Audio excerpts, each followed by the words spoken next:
ഒരു ചോദ്യം ചോദിക്കട്ടെ? ഹായ് പറ.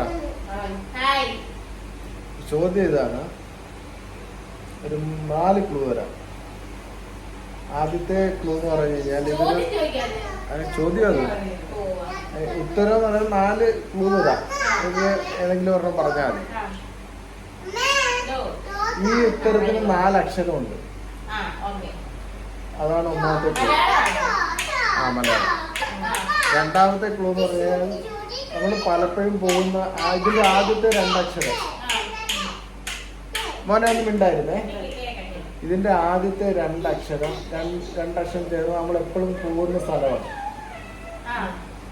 മൂന്നാമത്തെ ക്ലൂ എന്ന് പറഞ്ഞു കഴിഞ്ഞാല് 3 അക്ഷരം ഇതിന്റെ 3 അക്ഷരം ആദ്യത്തെ 3 അക്ഷരം ചേർന്നാല് നമ്മള് സ്ഥിരം ഉപയോഗിക്കുന്ന ഒരു പോഷകാഹാരം എന്ന് പറയാം. 4-മത്തെ ക്ലൂ എന്ന് പറഞ്ഞു കഴിഞ്ഞാൽ ഇതൊരു മൊത്തം 4 അക്ഷരമാണ്. 4-മത്തെ അക്ഷരം ചേർന്ന് കഴിഞ്ഞാൽ ഇതൊരു ജീവി.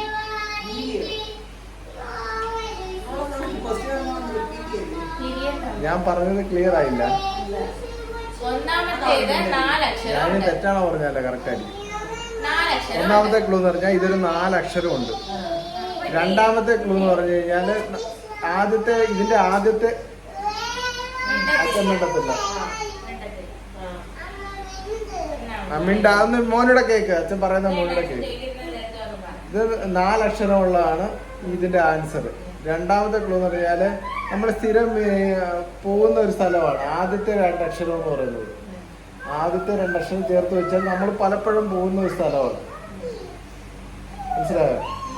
പിന്നെ 3-മത്തെ ക്ലൂ എന്ന് പറഞ്ഞാൽ ഇതിന്റെ ആദ്യത്തെ 3 അക്ഷരം ചേർത്ത് വെച്ച് കഴിഞ്ഞാല് ഒരു പോഷകാഹാരമാണ്. 4-മത്തെ ക്ലൂ എന്ന് പറയുന്നത് ഇതിന്റെ മൊത്തം 4 അക്ഷരമാണല്ലോ. 4-മത്തെ അക്ഷരം കൂടെ ചേർത്താൽ ഇതൊരു ജീവിയാണ്.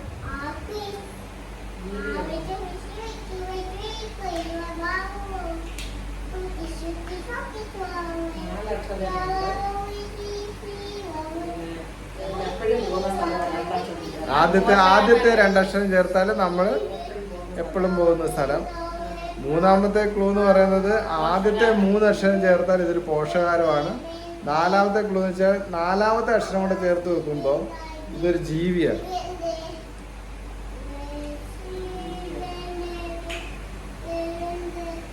അറിയാമോ?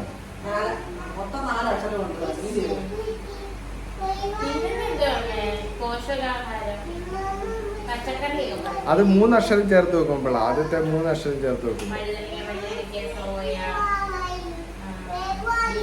അങ്ങനൊന്നും പറയാൻ പറ്റത്തില്ല. പിന്നെ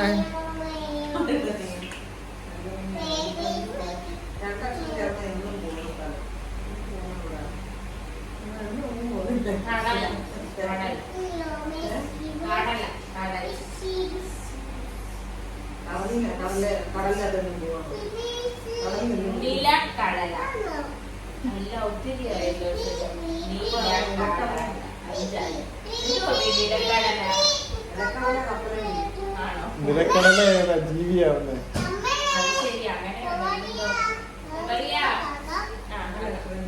അറിയാവോ?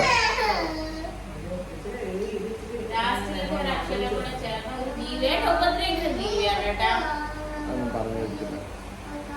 4 ക്ലൂ വന്നിട്ട് പറയാൻ പറ്റുന്നില്ല. നീ ഏകദേശം സ്കോർ ചെയ്താ?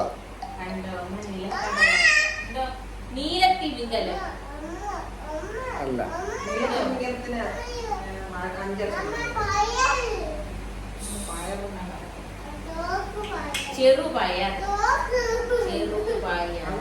അതൊരു ജീവിയാ. അപ്പൊ അറിയത്തില്ലല്ലോ. കമന്റ് വരുമ്പോ കണ്ടാ മതിയേ.